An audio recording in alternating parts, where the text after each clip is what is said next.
असंजो Bhittai organisation Sindh जे media team पारा web TV अखबार ऐं रिसाले असंजो भिटाई जी इफ्तिताही तकरीब। असंजो भिटाई ऑर्गेनाइजेशन सिंध पारा असंजो भिटाई न्यूज़ ऐं तफ़रीही वेब चैनल रोज़ानी अखबार ऐं सिलसिलेवार रिसाले जी इफ्तिताही तकरीब 3 जून 2022 जुमे जे ॾिहाड़े Sir Shahnawaz Bhutto Library Hall लाड़काणे में शाम जो 8 वॻे थी गुज़री, जंहिं लाइ हॉल ऐं स्टेज खे असंजो भिटाई ऑर्गेनाइजेशन जे बैनरनि सां सींगारियो वियो हो। लाड़काणे जे इल्म दोस्त ऐं उस्ताद नज़ीर मीरानी साहब खे प्रोग्राम जी कंपेयरिंग जूं ज़िम्मेवारियूं सौंपियूं वयूं, जंहिं लतीफ़ साईं जी चूंड शाइरी सां प्रोग्राम जी शुरूआत कई ऐं सभ खां पहिरियां हाल में वेठल महिमाननि खे स्टेज ते घुरायो, जंहिं में सदारत लाइ सिंध जे नाले वारे शाइर, मुसविर, हिदायतकार, कहाणीकार ऐं ड्रामा नवीस मोहम्मद अयूब गाद लतीफ़ी खे स्टेज ते वेहण लाइ सॾींदे चयो त मोहम्मद अयूब गाद लतीफ़ी असल में हिकु शख़्सियत न पर हिकु इदारे जी हैसियत रखंदड़ माण्हू आहे। महिमान ख़ासि लाइ सिंध जी मारुई जे ख़िताब सां नवाज़ियल इल्म दोस्त ऐं एडवोकेट कल्पना देवी खे स्टेज ते घुराईंदे नज़ीर मीरानी साहब चयो त लाड़काणे शहर जी मकनियातीसी शख़्सियत ऐं ॾाही आहे। एज़ाज़ी महिमान लाइ सिंध जे नाले वारे अदीब ऐं सिंधी अदबी संगत शाख लाड़काणे जे अॻूणे सेक्रेटरी ईसा मेमन खे घुराईंदे कंपेयर चयो त ईसा मेमन नंढपण खां हिकु मुतआलियाती शख़्सियत ऐं ॾाहो इंसान आहे। हिन खे लाड़काणे जो सुकरात चइजे त घटि न थींदो। इन खां पोइ लाड़काणे जे सोशल शख़्सियत पाकिस्तान आर्ट काउंसिल लाड़काणे जे सदर इंजीनियर जावेद अहमद शेख साहब खे स्टेज ते सॾियो वियो ऐं टियों एज़ाज़ी महिमान असंजो भिटाई अखबार जो CEO मंठार अली सोलंकी खे घुराईंदे स्टेज ते विहारियो वियो। रवायती तौर स्टेज ते वेठल महिमाननि खे तोहफ़े में सिंध जी सक़ाफ़त अजरक ओढ़ायो वियो। क़ुरान पाक जी तिलावत लाइ फ़याज़ हुसैन जाफ़री खे घुरायो वियो, जंहिं पंहिंजे मिठड़े आवाज़ में क़ुरान पाक जी तिलावत कई ऐं लतीफ़ साईं जा शेर पढ़िया। प्रोग्राम खे अॻिते वधाईंदे असंजो भिटाई वेब टीवी ऐं रिसाले जे एडिटर मुमताज़ अली जोयो खे महिमाननि खे भली कार चवण जे लाइ सॾियो वियो, जंहिं हाल में मौजूदु समूरनि महिमाननि खे भली कार कंदे चयो त हिन नफ़्सा नफ़्सी ऐं महांगाई जे हिन दौर में तव्हां असांजे हिन प्रोग्राम में शरीक थिया आहियो। इहा तव्हांजी मुहबत आहे ऐं असीं तव्हां खां पंहिंजे हिन कम खे मंज़र मक़सूद ताईं पहुचाइण लाइ दुआ जो अर्ज़ु रखूं था। अहिड़ीअ तरह प्रोग्राम जो तारुफ़ कराइण लाइ असंजो भिटाई ऑर्गेनाइजेशन सिंध जे रूह रवां मोहम्मद दाऊद मेमन खे घुरायो वियो, जंहिं पंहिंजे ख़िताब में प्रोग्राम जो तारुफ़ कराईंदे चयो त असीं ही समूरो कमु ख़ाली हथें करे रहिया आहियूं।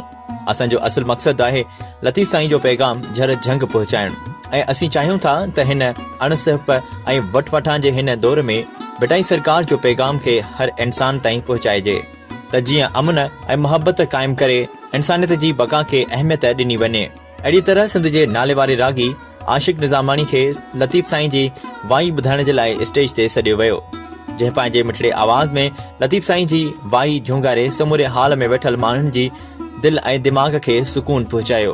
अहिड़ी तरह स्टेज ते वेठल महिमाननि मंझां एज़ाज़ी महिमान इंजीनियर जावेद शेख ख़िताब कंदे चयो त असांजो भिटाई जे हिन दोस्तनि जेकी ही कमु शुरू कयो आहे, यकीनन ही मुआशिरे जी इस्लाह वास्ते आहे। हिन मुआशिरे में त अहिड़ा बि सहाफ़ी आहिनि जिन खे असुल सहाफ़त जी अलिफ बे जी बि ख़बर नाहे ऐं सहाफ़ी सॾाइण मां अक्सर त उन्हनि जी आहे जंहिंखे जर्नलिज़म जी का बि ख़बर कान्हे। अहिड़े दौर में हिननि दोस्तनि ते ज़िम्मेवारी आयद थिए थी त ही पंहिंजे कम वसीले सहाफ़त जे असुल मक़सदनि सां सलहाण जी पंहिंजूं ज़िम्मेवारियूं पूरियूं कनि ऐं मुंहिंजो साणनि हर वक़्तु वित ऐं वस आहर सहकार रहंदो। ॿिए एज़ाज़ी महिमान ईसा मेमन खे सॾियो वियो, जंहिं पंहिंजे ख़िताब में चयो त लतीफ़ साईं जे पैगाम खे असांजो ॿार सम्झी कोन थो सघे, छाकाणि जो हिन जदीद दौर में असां पंहिंजे ॿारनि खे मोबाइल फ़ोन खां परे रखी नथा सघूं। इन लाइ ज़रूरी आहे त हर घर में क़ुरान शरीफ़ सां गॾु लतीफ़ साईं जो रिसालो पिणु रखणु घुरिजे त जीअं लतीफ़ साईं खे पढ़ियो ऐं सम्झो वञे। इहो ई सबबु आहे जो असां जा ही दोस्त अहिड़े ॾुखे दौर में मीडिया ज़रिए लतीफ़ जे पैगाम खे पहुचाइण जूं ज़िम्मेवारियूं खणी हलनि पिया।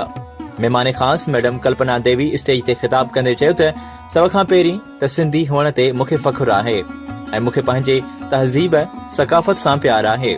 लतीफ़ साईं जे हिन धरतीअ ते न्याणियुनि खे सत क़ुरान सम्झो वञे थो। इन्हीअ जो इहो ई मतिलबु आहे त लतीफ़ साईं औरत जे किरदार जो मान मथां रखियो आहे। कुझु साल पहिरियां हिन धरती खे कंहिं बदनज़र जी नज़र लॻी वई ऐं हिंदू मुस्लिम फ़साद बर्पा करे सिंध जे अमन मान खे छीहो रसायो वियो। इहो सभु कुझु ॾिसी लतीफ़ साईं जे गादी नशीन सैयद वकार हुसैन शाह लतीफ़ी लाड़काने में मुंहिंजे घर अची मूंसां मुलाक़ात कई ऐं समूरनि मज़हबी सियासी समाजी माण्हुनि खे लतीफ़ साईं जी दरगाह ते घुराए अमन अमान क़ाइमु करण लाइ कोशिशूं कयूं वयूं, जंहिं सबबि अॼु इन मज़हबी रतोछाण खे ॿुजो अची वियो आहे। मां जस ॾियां थी असांजो भटाई ऑर्गेनाइज़ेशन वारनि खे जिन हिन ज़िम्मेवारी खे पंहिंजे सिर खयों आहे ऐं आउं बि हिननि जो हिसो आहियां। सदारती ख़िताब लाइ मोहम्मद अयूब गाद लतीफ़ी खे सॾियो वियो, जंहिं पंहिंजे ख़िताब में चयो त सभ खां अवल त आउं हिननि दोस्तनि खे मुबारकबाद ॾियां थो। उमीद करियां थो त सहाफ़त जे दुनिया में इंतहाई ज़िम्मेवारी सां पंहिंजी मंज़िल तरफ़ वधंदा।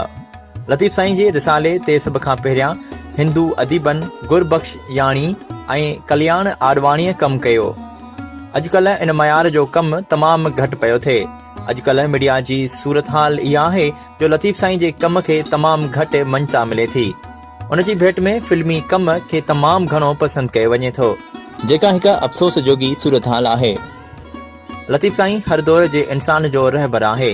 अॼु जो नौजवान लतीफ़ साईं खां काफ़ी परे थो गुज़ारे, जंहिं ते मूंखे अफ़सोस आहे। आउं जॾहिं 7 दर्जे में हुयुसि त मूंखे 55 बेत भटाई साईं जा यादि थी विया हुआ, जेकी सदाईं उचारींदो बि हुयुसि ऐं लिखंदो बि हुयुसि। आउं कुझु बि न आहियां, लतीफ़ साईं जी क़दमनि जी ख़ाक आहियां। अहिड़े रीति प्रोग्राम खे इख़्तिताम तरफ़ वठी वेंदे कंपेयर आयल तमामु महिमाननि जा थोरा मञण खां पोइ आख़िर में मौसीक़ी जी महफ़िल मचाइण लाइ आशिक़ निज़ामानी खे दावत ॾिनी, जंहिं पंहिंजे जादुई आवाज़ सां महफ़िल खे 4 चंड लॻाए छॾिया।